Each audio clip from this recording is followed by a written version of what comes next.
المعمم اختصاصه كذب، المعمم كائن كذاب. كنت عند أبي عبد الله ذات يوم فقال لي: إذا كان يوم القيامة وجمع الله تبارك وتعالى الخلائق من آدم إلى يوم القيامة. انت ياهو ايش تعرف انت؟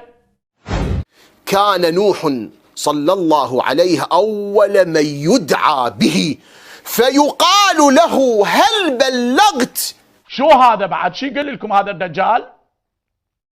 فيقول: نعم يا ربي بلغت. هل بلغت؟ فيقول: نعم. فيقال له: من يشهد لك؟ الله أكبر. فيقول: محمد بن عبد الله صلى الله عليه وآله ويشهد لي أني بلغت وما قصرت. قال: فيخرج نوح فيتخطى الناس، هاي بالقيامة،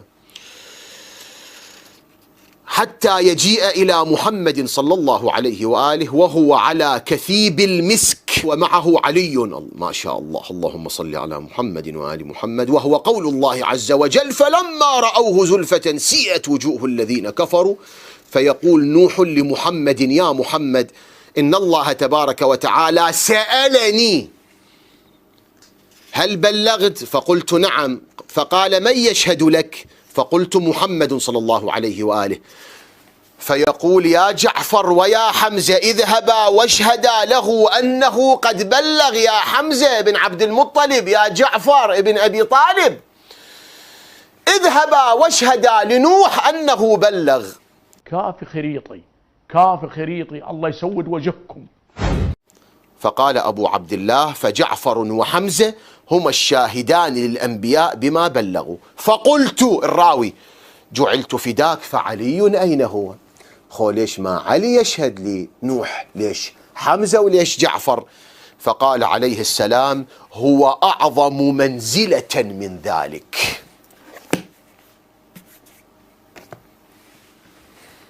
هو أعظم منزلة من ذلك. إذا أنت أفهم من القرآن أبو عقلين، وين أحطك؟ شو تربيتك؟ ماسونية؟ قل لي. خبلتني والله خبلتني.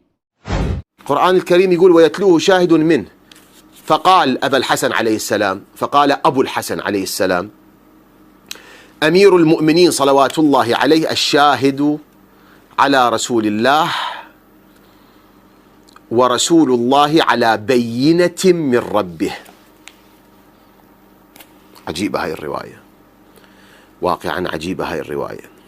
يا لها من عجيبة يا جماعة، والله مصيبة. أفمن كان على بينة من ربه ويتلوه شاهد منه. يقول أمير المؤمنين الشاهد على رسول الله، الشاهد على رسول الله أنه بلغ وإلى آخره. شو هالحكي الكذب؟ شو هالحكي الكذب؟ هذا حكي مزدوج، هذا حكي مال رعيان، حكي مال ناس ما عندهم دين.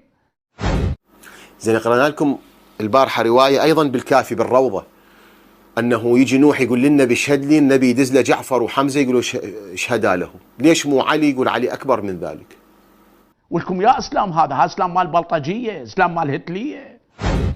شلون علي أكبر من ذلك؟ هنا هاي الرواية بالكافي تقول علي يشهد للنبي صلى الله عليه وآله، الشاهد على رسول الله. ولكم كافي كذب، ولكم عمي كذبتوا ما بيه الكفاية. وتأكدون الروايات، قال الصادق وقال الطوسي وقال الكليني وقال المجلسي، ولكم كافي. هسه إذا تجمع هاي الرواية بأصول الكافي برواية روضة الكافي، رواية حديث نوح اللي ذكرناها البارحة، تجد العجب العجاب، والله تجد العجب العجاب. أنا أجل رواية الطوسي لو للقرآن. يجب أن تجمع هاي الرواية مع تلك الرواية حتى تعرف علي لمن يشهد، وليش هناك علي ما يشهد لإبراهيم لأنه أكبر من ذلك. لما تخليها ويا هاي الرواية تعرف السبب. وجاهدوا في الله حق جهاده هو اجتباكم، إيانا عنا ونحن المجتبون. مو كن إنسان مجتبى. أهل الاجتباء من هم في طراز الأنبياء وأصحاب مقام الإمامة، مو سوقة الناس وعوام الناس. رب العالمين يعبر عن آدم اشتباه مثل الاصطفاء، بل الاشتباء أعلى من الاصطفاء. الاصطفاء مو لكل إنسان، إن الله اصطفى آدم ونوحا وآل إبراهيم وآل عمران على العالمين. الاشتباء لمن هو في طراز آدم وأعلى، يعبر اشتباه. وهنا يعبر عن هؤلاء الأمة الوسط اشتباهم، هو اشتباكم. هاي لعوام الناس ولخواصهم، لأهل المقامات الأعلائية. يتلوه شاهد منه، أنت مني أنا منك، فاطمة بضعة مني مو كل الناس، حسين مني. اقرأوها جيدا حتى تعرفون من هم الأشهاد بالدنيا ومن هم الأشهاد في الآخرة. اعلموا هؤلاء يريدون أن يضربون مصداقية محمد صلوات الله عليه، كل هذا يريدون أن يسقطونه بالضربة القاضية، والله يسقطهم.